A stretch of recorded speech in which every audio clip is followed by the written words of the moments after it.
Good morning, everybody. It's the Wifey Wake Up Podcast. This is episode 31, and today we're talking about soulmates.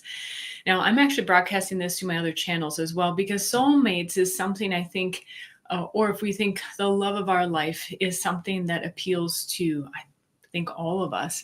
And so this is not just a wifey school topic, it's a topic for everybody. So, soulmates. I don't have a definition for this. I think it's like describing to someone what it is to be wet. And it is really difficult to describe, but you know when you've been doused with water what it feels like to be wet. We've all been wet in our lives. So I think soulmate is similar. And there are many definitions out there, but I'm going to share my experience and mine with my husband, of course. First of all, make sure please like, comment, subscribe. I'd really like to hear your stories and comments on this one. Do you feel that you've met your soulmate or have had soulmate experiences? And I have a theory later that I would like to hear your thoughts on if you think that it's true or not, or at least true in your life. And of course, like, subscribe, share this with a friend that comes into mind. I really appreciate it. It helps the channel grow, and it also helps me to know what content you're enjoying. So this conversation came up. My husband and I taught a class, which is really more like a discussion that people get to overhear, kind of like a podcast, the other day. And it was about spiritual relationships. And we had done a part one that was spiritual relationships kind of in a broader life. And this second part was spiritual relationships in your intimate one-on-one partnership relationship. And so, of course, our example, our reference was our own relationship. And we agreed that we both have had, our relationship has been a spiritual relationship since the beginning. And it was interesting because some of the topics that came up were not necessarily things that we had talked about before, or at least not for a really long time. And so it was very interesting to hear each other's perspectives, or at least revisit those. And so my husband and I, we met and got married relatively quickly. So we met in January, we started dating in June, and we got married in November of the year 2000. So to give you some, if you're doing the math, that was almost 24 years ago, or we've been together at least 23 years or 24 years now. And it's absolutely amazing how quickly the time goes by. And there's so much insights to gain looking back. And this podcast, by the way, the Wifey School Wake Up and Wifey School overall, are the lessons that I wish I had known, the things that I wish I had known earlier in our relationship and about marriage in general. And so it's for those who you may be desiring to be a wifey and looking forward to that and preparing for that. You might be a new wifey and you may have been in marriage for a number of years now and going through the challenges and the hurdles that are just there. It's inevitable. It's going to happen. But the thing is how to get through them and how to have a successful marriage. So that's what this podcast is about. So looking back, our relationship, it happened rather quickly, met in January, started dating in June, got married in November, but it wasn't necessarily love at first sight. I met my husband, he was my martial arts instructor, and he had his own school or gym, and I went there for classes. And as he puts it, when you're a business owner and a teacher in a town, you can't just be dating your students. And I could see that he had plenty of opportunity and solicited opportunity, not just, the fish were jumping into the boat, you could say that. And you might have heard my Minnesota accent there. But it wasn't until several months later that we actually started really kind of seeing each other as a possibility. He had been trying to set me up with a few of his guy students, saying, she's good wifey material.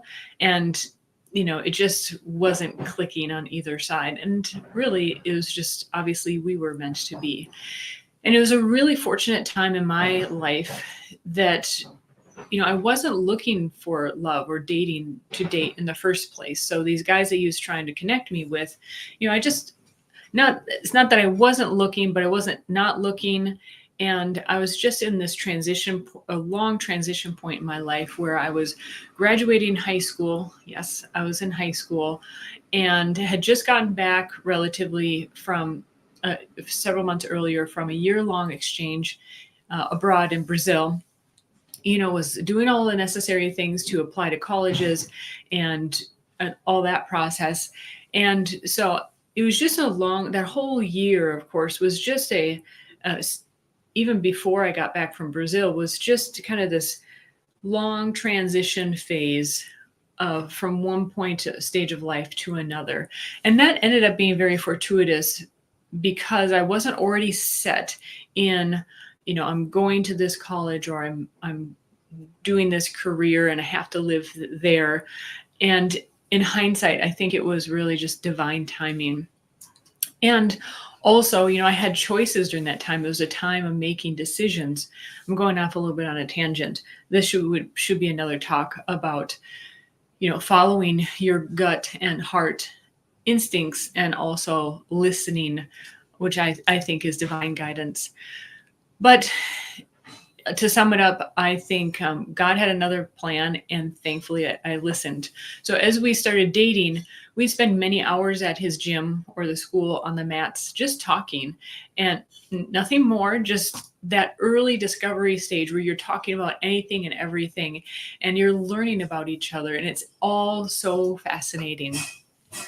And I remember, several weeks in or a couple weeks in, the timeline is really blurry to me. I'm not one of those people that's like, we met on this date and we started dating on this date, and this is the day of our first kiss and first hug.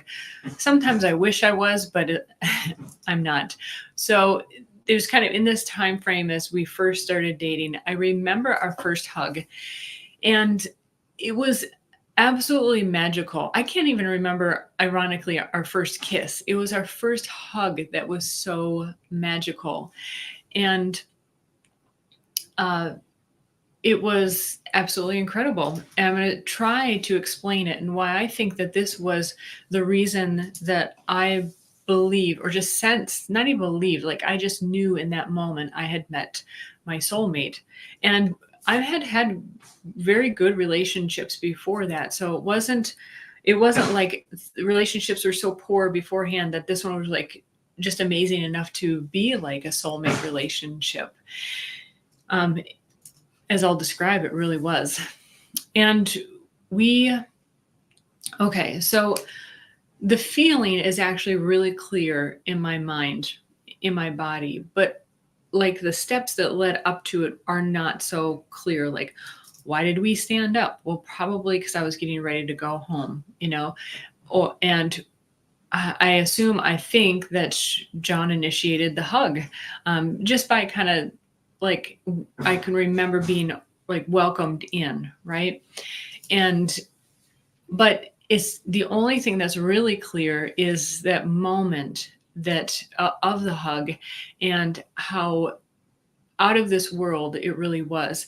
So when we got maybe like elbows distance away, it was like we were 2 drops of water. And once we got to that certain connection point, when 2 drops of water just go and then they become 1 drop of water, that's what it was like. Like if you were to visualize it, that's what it felt like. And it was also so like warm and but a warm intensity. And I described it when I was writing about this beforehand to kind of formulate my thoughts, is like just like the ultimate comfort food with like a wonderful birthday party for you that your closest loved ones are at. And it's just, so it's like the combination of just warmth and comfort and everything wonderful and good combined with some excitement. And that's what it felt like in at least my drop of water. If I were to describe it that way, I felt like that's what was coming from his side, and they were combining to create this even greater, more intense, but like just a deliciously intense feeling of love. I guess that's maybe how you could describe love. But what I knew in the moment, that was our souls reuniting, and it hadn't happened before that. We hadn't really touched much before that other than what was necessary for training, and we weren't training grappling, so there wasn't, even intimate contact. I think that's rather intimate. But so we hadn't had that opportunity to even like have that energy exchange. We hadn't done that much yet. So maybe part of it was even just kind of that intensity, that anticipation building up. It has to have been part of it. Part of me thinks too, now understanding more astrology and so forth, that's just his energy also is very loving and warmly intense. And but there's no doubt, just the feeling was like our two souls reuniting.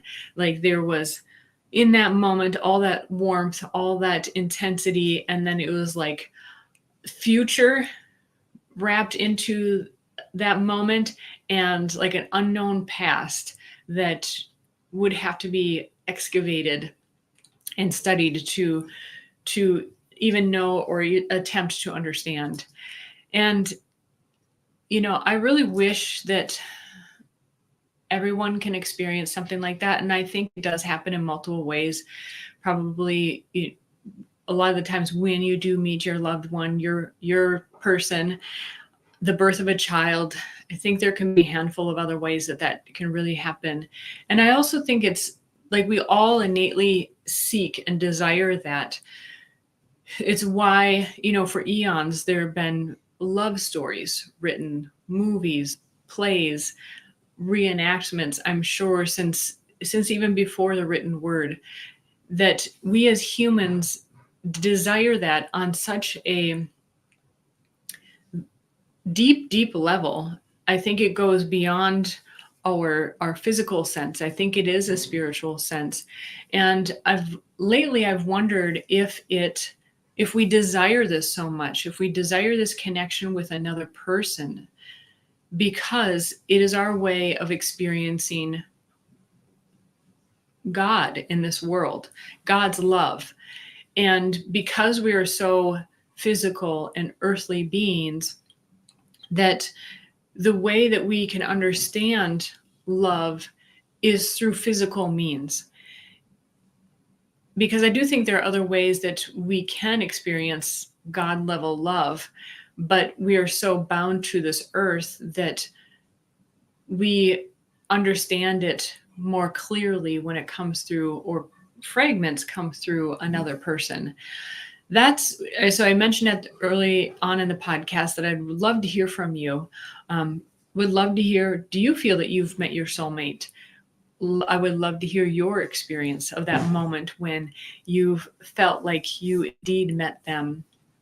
And then also, I would love to hear your thoughts too. Do you think that we seek out this intimate love relationship here on earth as a way to experience God's love? That is just, it's more familiar to us, that, we live on this earth.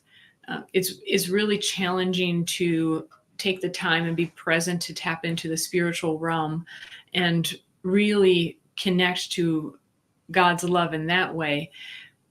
I'm hypothesizing that we really seek that soulmate type person because we innately know what it feels like, and we just long to reconnect with not only that person, but I think it's a way of connecting with God. So I'd love to hear your thoughts on that as well.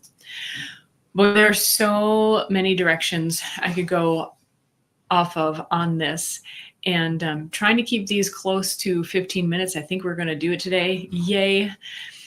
And I guess in closing thoughts, I really hope that you will experience something like this, because it is magical. And I do think it is a way of connecting to the divine. Have a fabulous day, everybody. Take care. And if you're not feeling that love yet, give it out. That's, you give and you'll receive. I truly believe that. And have a wonderful day. Take care.